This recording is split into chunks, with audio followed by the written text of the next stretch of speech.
বাবা কষ্ট নেই আমরা।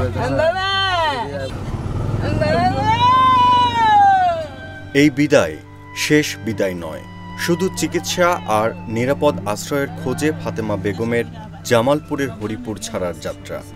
এ বিদায় ব্যথার নয়, বরং এক শান্তির, এক তৃপ্তির।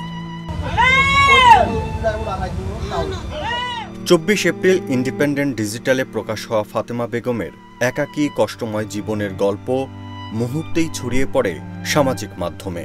সংবাদটি চোখে পড়ে উপজেলা প্রশাসনের। তারা দায়িত্ব নেয় ফাতেমার, যোগান দেয় খাবার, চিকিৎসা ও অর্থ।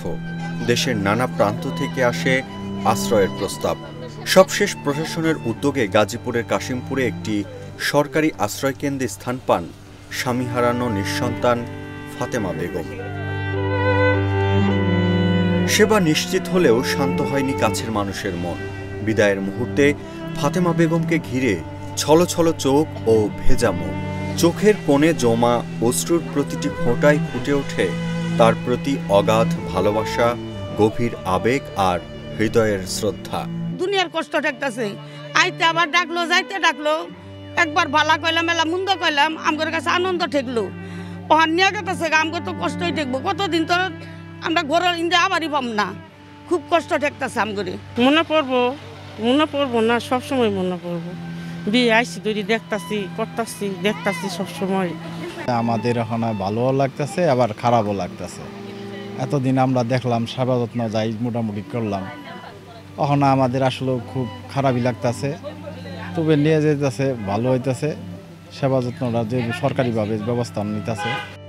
কিছুটা খারাপ লাগলেও আশ্রয়কেন্দ্রে ফাতেমা বেগম যেন ভালো থাকেন এইটুকু আশায় বুক বেঁধেছেন প্রতিবেশীরা। তার যেন অভাব না থাকে সেবা ও ভালোবাসার। এই আশাটুকু পূরণ হলেই সন্তুষ্ট তারা। দুঃখ খারাপ লাগতেছে, আমরা যেমন রেকর্ড করতে পারিনি, যে দুঃখের আছে ভালো হইব, সেবা যত্নের জন্যই নিয়ে যাওয়া হয়েছে। আমি আশা করি ভালো হবো, এইটাই কামনা করি।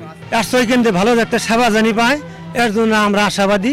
এই আশাবাদী আমরা তাদেরকে ওই আশ্রয়কেন্দ্রে দেওয়ার জন্য আমরা রাজি হয়ে গেছি। এখন যেন উনি যেন আশ্রয়কেন্দ্রে সুখে থাকে। ফাতেমা বেগমের জন্য প্রশাসনের সব দপ্তরকে একসাথে কাজে লাগিয়েছেন উপজেলা নির্বাহী কর্মকর্তা জিন্নাত শহীদ পিঙ্কি। শুধু দায়িত্ব নয়, ছিল মায়া আর ভালোবাসাও। সমাজে থাকা অন্য ফাতেমাদের জন্যও তার প্রতিশ্রুতি একই। ইন্ডিপেন্ডেন্ট টেলিভিশনের শোভন, আপনাকে ধন্যবাদ দেওয়া উচিত, কারণ আপনার মাধ্যমেই আমরা এই সংবাদটি পেয়ে এই জায়গায় আসতে পেরেছি। আমার সমাজসেবা অফিসার, উনি এটা সমাজসেবা আইনের মাধ্যমে ওনাকে নিরাশ্রয় ঘোষণা করে কিভাবে আমরা বৃদ্ধাশ্রমে পাঠাতে পারি সিকিউরিটি সহ উনি যাবতীয় ব্যবস্থা করেছেন।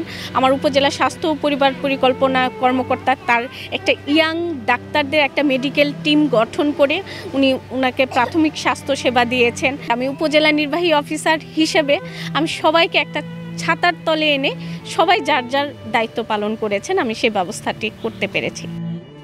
ফাতেমা বেগমের এই বিদায় অনেকের চোখে জল এসেছে, কিন্তু তার নিঃসন্তান কষ্ট আর অশ্রু জড়ানো দিনগুলো শেষ হচ্ছে, এই আশা সবাইকে আশ্বস্তও করেছে।